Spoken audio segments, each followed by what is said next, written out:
And I'm delighted to introduce our final speaker of the day, Matisse Donefer-Hickie, who is currently a research associate at the Metropolitan Museum of Art, where she's assisting with an with an exhibition on the intersections of art, science, and technology, entertainment, and display in early modern court culture, certainly all pertinent to today's subject. Her focus is 16th and 17th century glassmaking, particularly the cross-European movement of glassmaking recipes and techniques, and the interconnections between alchemical experimentation and glassmaking in the Holy Roman Empire. She holds an MA from the Bard Graduate Center in the History of Decorative Arts, Design, and Material Culture, where her qualifying paper on the private glass workshop of Archduke Ferdinand II won the 2017 Clive Wainwright Award. She earned her BA with first-class combined honors in the history of science and technology and history from the University of King's College in Halifax. Join me in welcoming Anna Matisse.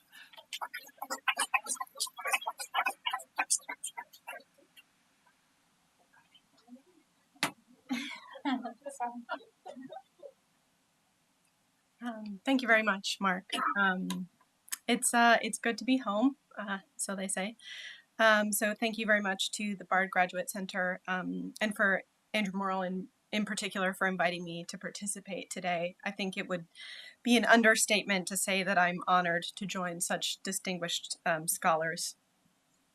So the material that I'm going to present today is part of the research we've been doing for the upcoming exhibition Making Marvels, Science and Splendor at the Courts of Europe, which will open at the Metropolitan Museum of Art this November.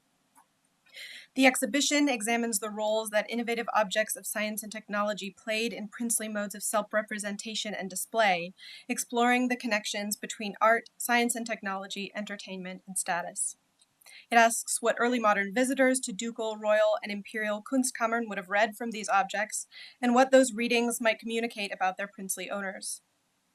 Today, I will focus on one aspect of the dynamic endeavors patronized and undertaken by the princes of early modern Europe, alchemy, the so-called noble art.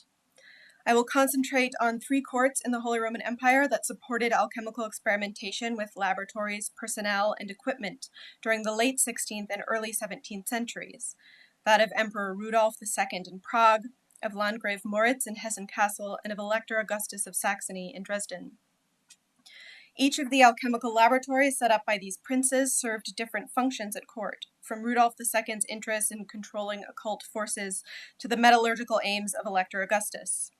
All three rulers, however, in some way included these alchemical projects in their constructions and displays of princely identity through their commissioning and use of alchemical objects of display. So I'll start not with a princely figure, but with Samuel Quiccheberg, someone whom at this point in the day we are already familiar.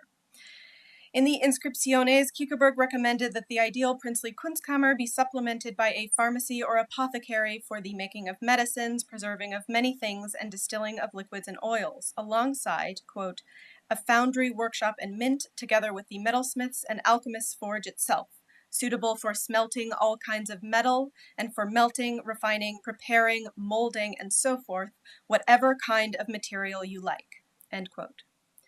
Though Quiccheberg described an ideal theoretical Kunstkammer complex, several early modern princes did maintain libraries and laboratories equipped to grapple with all aspects of the alchemical work. Take, for example, the Medici-Lorraine dynasty, which supported alchemical pursuits in Italy. Francesco I de' Medici is particularly well known for his patronage of craft production, chemical manufacture, metallurgy, and medicine at the Uffizi and the Casino di San Marco. Here, in a painting by Prudence, which we've also seen before, commissioned for his studiolo, Francesco is represented as heating a shallow pan of liquid gently over a fire, instructed by a figure dressed in the spectacles and hat typical in early modern representations of alchemists. He is surrounded by distillation equipment. In the foreground, a complicated apparatus heated over a small stove vaporizes its contents, which would have condensed in the bulb at the top and dripped into the flask placed on the small pillar behind it, forming a more concentrated substance. A boy grinds ingredients in a mortar, and another worker presses oil into a shallow dish. while behind them more workers pour water and coals into a large distillation stove. A person in the background stokes a fire, and to the far left these activities are recorded by a diligent scribe. As we might be able to gather from the activities that likely took place in the Uffizi and Casino, and from Quiccheberg's description of those procedures ideal for an alchemist's forge, by the 16th century alchemy was a complex discipline centered on the transformation, purification, and understanding of matter. Broadly, alchemical thought of the early modern period was based on the Hermetic Greco-Egyptian texts that had arrived in Europe via the Islamic world and were variously translated between the 11th and 15th centuries. These combined workshop processes with theories on the nature of matter. By the 16th and 17th centuries, these concepts were articulated through the spirit-packed world of Renaissance Neoplatonism and even through a Christianized version of the Kabbalah. Early modern alchemical theory combined the possibilities of material transmutation with a network of occult correspondences suffusing the cosmos and linking the heavens to the earth. To return to a point brought up very briefly by Vera this morning, many alchemists believe that most substances, particularly the 7 metals, gold, silver, copper, iron, tin, lead, and mercury, were compounds composed of more fundamental substances. Each was guided in their natural growth and generation within the earth by the heavenly influence of an associated planet. Planets and metals were referred to by a shared symbol visible on the hilltops in this drawing from an unpublished manuscript by alchemist and glassmaker Antonio Neri. Ignoble metals like iron and lead underwent a natural process of purification and perfection and would slowly transform into higher metals like silver and gold.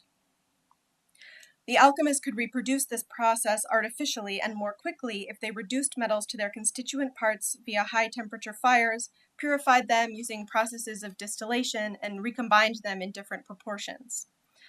The matter from which metals were composed was understood by many to be an undifferentiated prime matter, though various understandings of this material depended on the theory that the alchemist adhered to.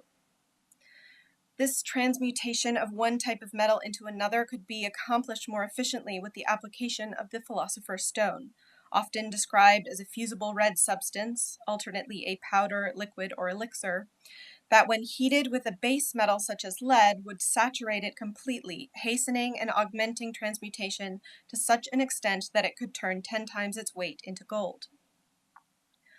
Perhaps understandably, much alchemical experimentation was occupied with its production, though while the majority of alchemists agreed that the stone acted in accordance with the laws of nature, as opposed to some super or supernatural power, there was little consensus as to the exact mechanism or to the exact process by which it was made.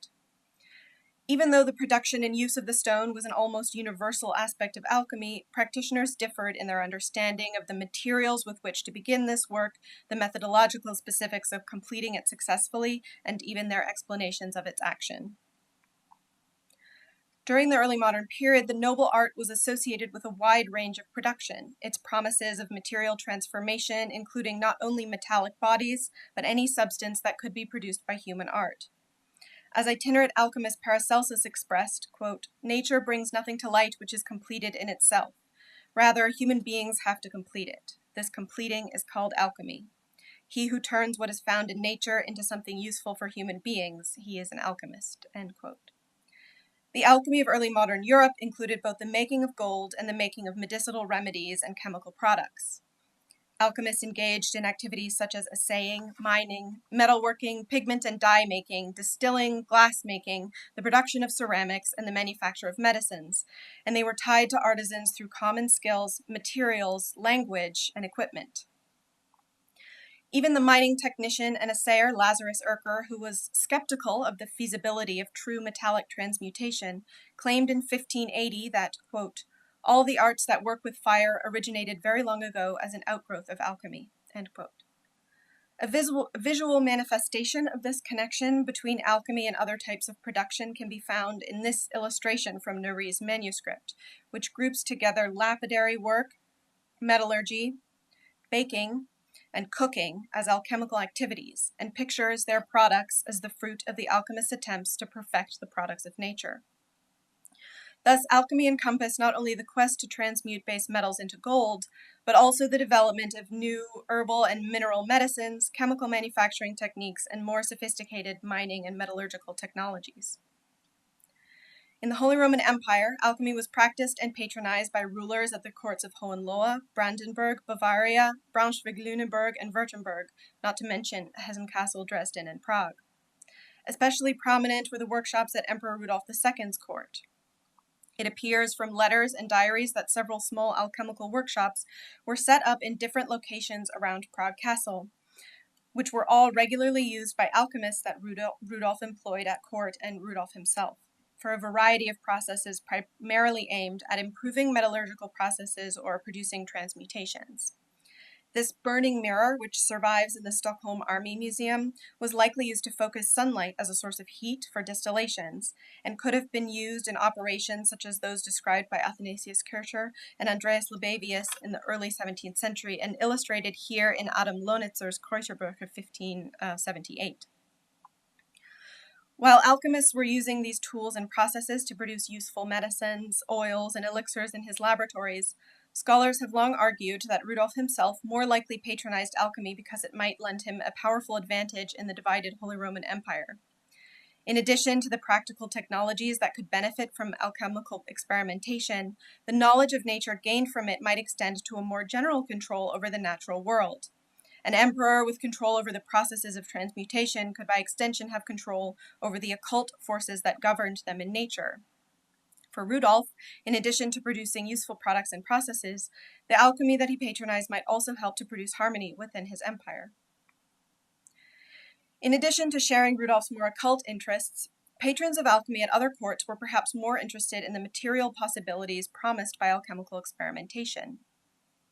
Known as the Learned for his interest in humanism and mastery of foreign languages, Landgrave Moritz of Hessen-Kassel first set up alchemical workshops in the city palace, which were moved to a spot outside Kassel in 1604. We can get some idea of Moritz's preferred laboratory layout from this design drawn by the Landgrave before the move. The space is divided into a large laboratory with 2 fires, a vestibule, a museum, a cubile, and something labeled a conclave. Another drawing, this one produced after his abdication, features equipment, including what appear to be 2 distilling ovens and an assay furnace. This equipment would certainly accord with Moritz's main alchemical interest. Nearly all the extant information available about the projects undertaken at the Hessen-Kassel laboratories comes in the form of books, diaries, letters, and treatises preserved in the manuscript collection of the Muirhard Library of the city of Kassel, which reveal a distinct bias towards chemical medicine. This area of alchemy was particularly informed by Paracelsus, a large number of whose writings make up Moritz's library of alchemical papers. Processes of chemical medicine separated the pure, beneficial essences of natural materials like metals and minerals from those parts of them that were harmful to the body through heating and distillation. Medicines made from these purified substances were then applied to remove a corresponding sickness or injury. The ultimate remedy was a version of the Philosopher's Stone, which, in addition to its transmutatory action, was considered the ultimate means of purification, healing, and preserving life. Moritz himself was a skilled alchemist, and personally managed the circle of alchemists and physicians working at the castle court, delegating experiments and performing operations himself. The alchemical laboratories in Kassel thus seem to have functioned as a kind of research center supporting Moritz's personal interest and activities in medicine, an occupation that was viewed as proof of his noble status, a point we'll return to in a moment. Though Elector Augustus of Saxony and his wife Anna were both also accomplished alchemists, alchemical activities in Dresden tended more towards the transmutational and metallurgical. Located behind the Electoral Palace, the Dresden Alchemical Laboratory, also known as the Gold House, was founded by Elector August in 1556. The Gold House was divided into several rooms, each of which housed a different kind of operation.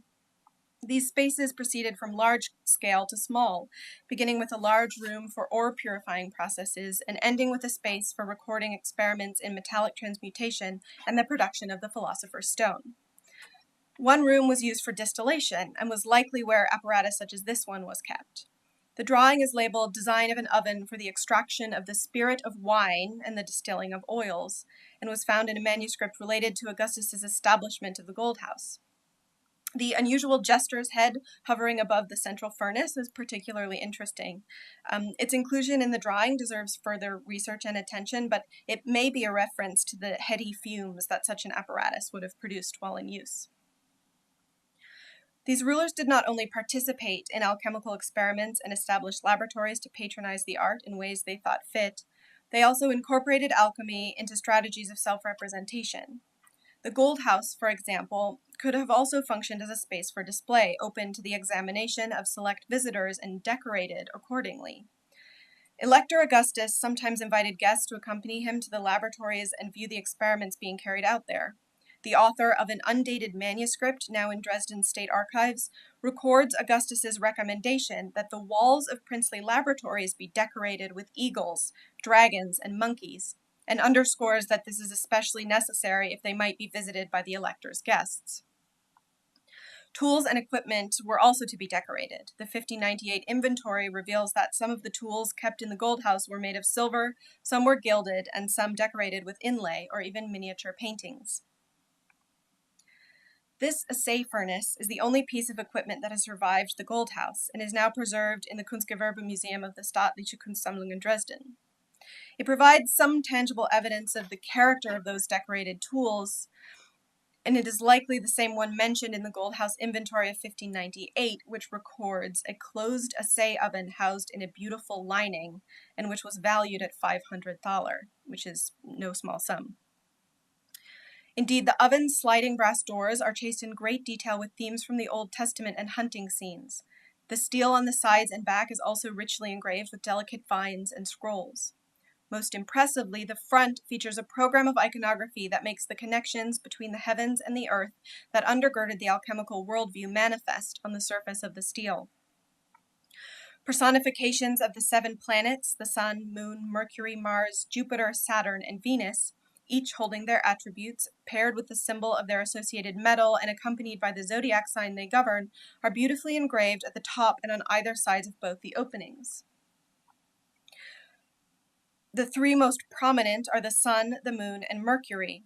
This is an appropriate triad for an alchemical furnace, or a furnace that was used specifically for alchemical experimentation, as the metals they pair with, the Sun with gold, the Moon with silver, and Mercury with mercury or quicksilver, are main ingredients that recur in recipes for transmutation and for the philosopher's stone. The interior layer of the furnace is composed of chamotte, a refractory clay with a high percentage of silica and aluminum fired at a high temperature, also known as fire sand. This is damaged and in unstable condition, showing signs of foreign contaminants that have generally suggested to scholars that the furnace was actually used in the Gold House, if not by the elector himself, then by one of the alchemists or assayers he employed at court.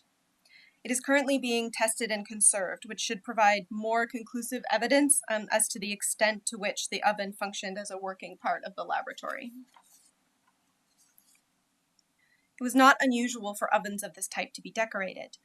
In his 1580 treatise on ores and assaying, the aforementioned Lazarus Urker, who was employed by Augustus as an assayer in 1554, described his ideal assay furnace as being, quote, made very neatly and carefully of the strong sheet iron used for armor, carefully lined with good refractory fire clay, end quote. The design of the assay furnace illustrated here in Urker's text is nearly identical to the example in the Kunstgewerbe Museum, sharing double doors, vents at the top and in the side panels, and a heat source isolated in the top half of the device. This placement of the fire separated it from the object of experiment, mitigating any contamination that might result from smoke or ash. Discussing this type, Urker explains that, quote, some diligent assayers who like to have everything neat and carefully made shape their furnaces nicely and adorn the outside beautifully with figures so that they look attractive, end quote. Urker's observation suggests that the practice of decorating these assay furnaces was fairly common in those that cared about the aesthetics of their laboratories and workshops. Urker complained that the embellishment of his diligent assayers would do nothing to improve the efficacy of the apparatus, but the decoration of Augustus's assay furnace would have signaled the elector's commitment to the prosperity of his lands. In addition to the obvious appeal of gold making, the proficiency in metallic transmutation that was integral to the art meant that alchemists were often thought experts in the extraction and subsequent refinement of metals. As Tara Numedal argues, mining had long been a source of income for the state, and Augustus was determined to develop it further as a central industry in his territories by using his considerable influence to pressure other nobles to invest in new mining enterprises. Given the connection between the iconography and the type of knowledge to be gained from using the furnace, any learned guest visiting the gold house would have no trouble understanding the elector's dedication to the noble art, and thus also to the economic security of his beloved lands. This type of assay furnace may have been used in other princely laboratories as well. A drawing of a laboratory equipment produced by Moritz of Hessen Castle in 1629 also includes a similar assay furnace, suggesting at least that the Landgrave was familiar with the type. He certainly possessed other richly decorated alchemical equipment, one example of which survives in the collection of the Astronomisch-Physikalisches Kabinett of the Museumslandschaft Hessen Castle. Made around 1600, the surface of this gilded bronze distilling oven is covered with a delicate web of decorative engravings, including leaves, scrolls, and grotesques. These surface ornaments, as well as the winged terms at the corner of the square base, were the work of castle goldsmith Hans Jacob Encke. The rounded piece atop the base is engraved with the emblems of Moritz, seen here on our left, or your left, and his wife Juliane, seen on the right. These seem to have been added later, and it has been suggested that they were added on the occasion of the couple's wedding in 1603. And it is these marks that confirm the connection between the Landgrave and the distilling oven. It is likely that the oven was designed to function in a similar way to a bain-marie or double boiler. Glowing coals would have been placed inside the square base, which is outfitted with a hole at the bottom to provide air to stoke the fire, and with venting slits at the top to allow any smoke to escape. One could then place a large retort on top of the square base to be heated directly over the fire, or fill the upper rounded piece, or kettle, with water and place that on the base instead. The 3 smaller holes in the top of the kettle could be filled with smaller flasks, allowing the practitioner to gently heat several preparations at the same time. It is unknown, however, whether this oven was ever actually used in Moritz's laboratory. It has been argued that, although theoretically functional, its ostentatious design also indicates that it was unlikely destined for actual use in the laboratory. We don't know whether it was kept in the laboratory or in the Kunstkammer, since it has yet to be identified in any castle inventory. Heiner Borgreffe has proposed that its function was representational, arguing that it would have been presented to Moritz's guests as evidence of the high technical and artistic standard of his laboratory. Indeed, as Bruce Moran argues, alchemy was an important component of Moritz's self-representation. Moritz considered himself a chosen, privileged figure in a long line of philosopher kings divinely appointed to lead. Similarly, many believed that the alchemist's knowledge of occult correspondences and the power it granted them to manipulate the natural world was bestowed by God upon only the most wise, measured, and pious practitioners. These traits were also essential to good governance, so the ability to complete alchemical works could be read as evidence of one's virtue and ability to rule. In addition to its demonstration of the technological advancement of their laboratories, the distilling oven and assay furnace might have confirmed for learned guests Moritz and Augustus's reputations for wisdom and claims to specialized, God-given knowledge of the inner workings of the world. It was not only richly decorated alchemical equipment that could have served to communicate a ruler's alchemical prowess to the high-ranking guests that visited their laboratories and collections. Objects constructed with alchemical principles or decorated with alchemical themes can also be found in Kunstkammer inventories. A particularly compelling object, this bell in the collection of the Kunsthistorisches Museum in Vienna, is listed, along with another example, in the 1607 to 1611 inventory of Emperor Rudolf II's Kunstkammer as, quote, 2 cast bells of several kinds of metal on which the 7 planets and 12 signs are raised, end quote. Like August's assay furnace, the iconography of the bell references the occult connections between the heavens and the earth by pairing personifications of the planetary gods with their symbols, which were used to refer to both planets and metals. As you can see, the center panel in this view features a personification of the moon, identifiable by the upturned crescent in her left hand. She stands above Cancer, the house of the zodiac she rules. And the crescent symbol appears again on the handle of the bell, referring both to silver and to the planet that influences it. The interior of the bell also carries alchemical resonances. An inscription composed of a mixture of Aramaic, Hebrew, Yiddish, and possibly even Greek words has been carved into the interior of the bell, as well as around the thickest part of the clapper. These phrases, if they are even coherent phrases, have yet to be fully translated. It has been suggested that the presence of Hebrew words connects the bell to that Christianized version of the Kabbalah that was aligned with Neoplatonic and Hermetic conceptions of the universe by Florentine Neoplatonists in the 15th century, and which was certainly present at Rudolph's court. The words rabbi and wine have been identified by our Judaica specialist at the Met from a transcription taken by the Kunsthistorisches Museum, but further research will be needed if anyone is to attempt to decipher the inscription in its entirety. The bell's alchemical themes extend even to its material composition. A letter written to Rudolph's successor, Emperor Matthias, by engraver and goldsmith Hans de Bull in 1612, claims the manufacture of, quote, 2 little gilded bells adorned with figures and cast of 7 different metals, end quote. If this claim of Hans de Bull is to be believed, then the bell combines the 7 metals not only in its iconography, but in its material composition as well. Unfortunately, samples of the bell have yet to be tested, so whether it really is such an alloy or not has yet to be conclusively determined. A 1590 text ascribed to Paracelsus describes an alloy of purified versions of the 7 metals. In the text, it is called electrum, and described as combining the natural qualities of each individual metal with the supernatural virtues imprinted upon them in the earth by each of their corresponding planets.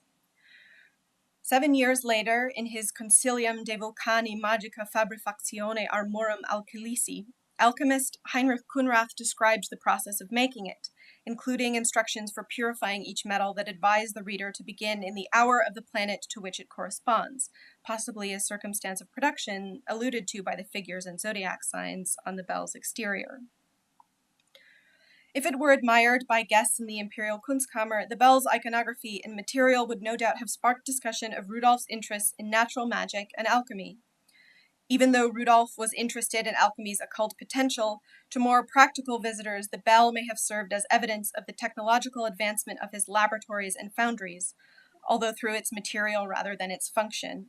The possible uses of the bell are still being debated, and the lack of significant contact marks on its interior suggests that it wasn't used very often, if at all. Kunrath wrote the Consilium for his patron Duke Karl of Sweden, and much of it describes the great advantages of armor made from electrum. Hereward Tilton has argued that Kunrath's recipes for the alchemical alloy would have interested Duke Karl, who at the time was engaged in a civil war with his nephew, for their promise of a technological superiority to his enemies. To visitors that knew of these texts by Pseudo-Paracelsus and Kunrath, the bell may have served as evidence of the ability of the emperor's alchemists to produce electrum, a powerful substance that would give any monarch that mastered its creation a military advantage. Through their iconography, form, or material, these objects would have ably displayed their owner's prowess in chemical, medicinal, metallurgical, and even transmutational alchemy to those high-ranking individuals that visited their laboratories and collections. The success in alchemical endeavors to which they alluded might have signaled technological advancement, thriving chemical production, deep knowledge of occult natural forces, and individual moral superiority and nobility, all traits that related in some way to these patrons' calculated reputations. With such a wide array of potential benefits, it is no wonder that these early modern princes each established alchemical laboratories at court that functioned according to their individual agendas and interests, all with an eye towards the possibilities that alchemical experimentation promised for the improvement of their reputations and realms.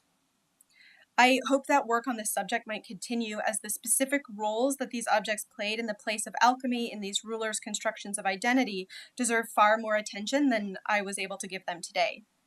Likewise, the relationship between these identities, alchemical activities, and understandings of good governance is a rich field and deserving of further consideration.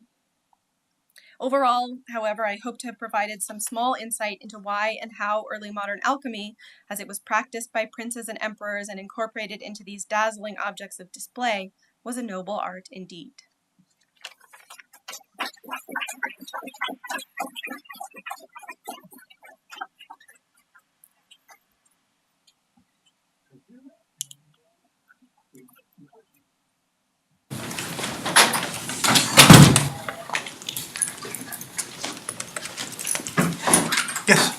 Thank you, Anna Matisse. That was really eye-opening and ear-opening, because my comment is directed towards the bell. So you reckon it may not have been used based on physical examination, there are no marks, but were it to have been used, or perhaps the evocation of its use, it would, the clapper on the inside ringing would activate the words, would it not? Like there's an audio element to, well, actually to all of the pieces, but I would say particularly for the table bell, I think that's really interesting. Mm-hmm. And I think that might become clearer if there's ever a kind of translation developed from the... Yeah.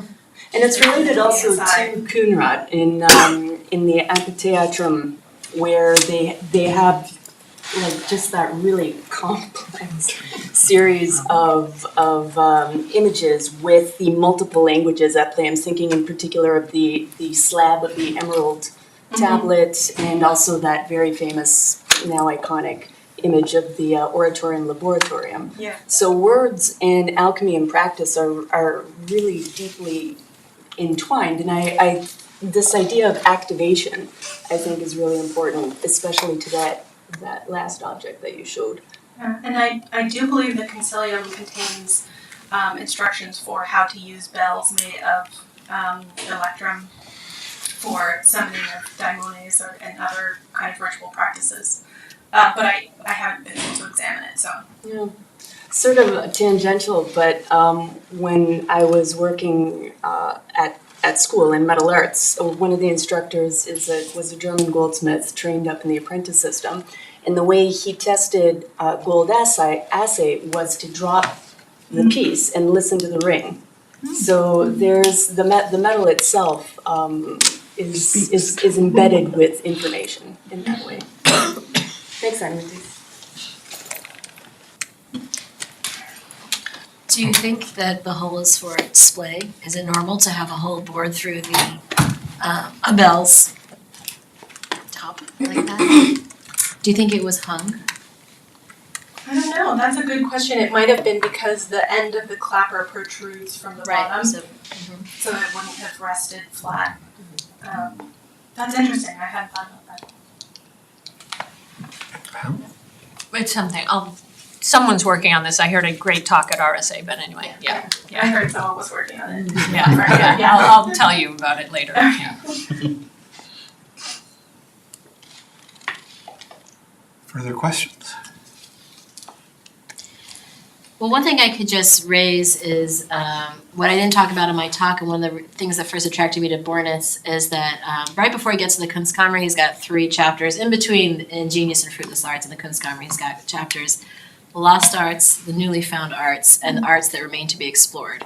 And the latter is one of my favorite categories because they're things that are claimed to be true, but yet you don't yet know. They have to be explored more by the prince. And this is where a lot of Prudence comes in.